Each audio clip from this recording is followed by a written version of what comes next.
Israeli ভূখণ্ডে ইরানের ক্ষেপণাস্ত্র হামলার পর মধ্যপ্রাচ্য নিয়ে জরুরি বৈঠক ডেকেছে জাতিসংঘের নিরাপত্তা পরিষদ।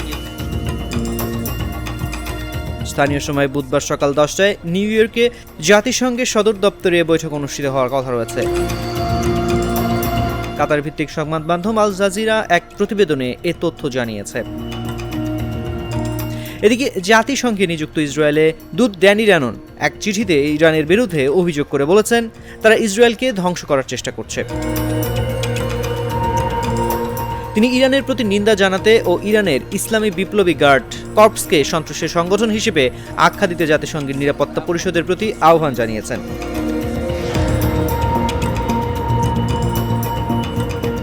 মঙ্গলবার ইসরায়েলের ভূখণ্ডে প্রায় 200 ব্যালিস্টিক ক্ষেপণাস্ত্র ছোড়ে ইরান। গাজা ও লেবাননে হত্যাকাণ্ডের পাশাপাশি হামাস, হিজবুল্লাহ ও আইআরজিসি কমান্ডারদের হত্যার প্রতিশোধ হিসেবে এই হামলা চালানো হয়েছে বলে স্বীকার করেছে তেহরান।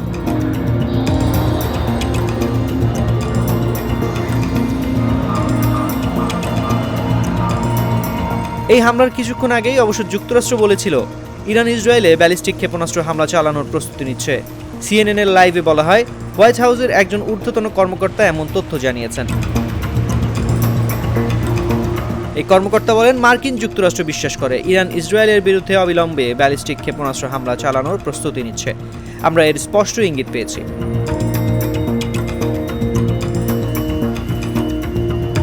বিবৃতিতে ওই কর্মকর্তা আরও বলেন, আমরা এই হামলা থেকে ইসরায়েলকে রক্ষা করার জন্য প্রতিরক্ষামূলক প্রস্তুতি নিচ্ছি।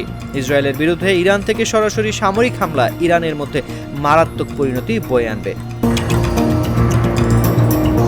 হামলার পরপরই ইসরায়েলের প্রতিরক্ষা বাহিনী জানায়, ইরানের হামলার জবাব দিতে প্রস্তুত আছে ইসরায়েল। ইসরায়েলের প্রধানমন্ত্রী নেতানিয়াহু হুঁশিয়ারি দিয়ে বলেছেন, বড় ভুল করেছে ইরান, এর চরম মূল্য দিতে হবে। এদিকে ইরান বলেছে, ইসরায়েল যদি এই হামলার জবাব দেয় তাহলে আরও হামলা চালানো হবে।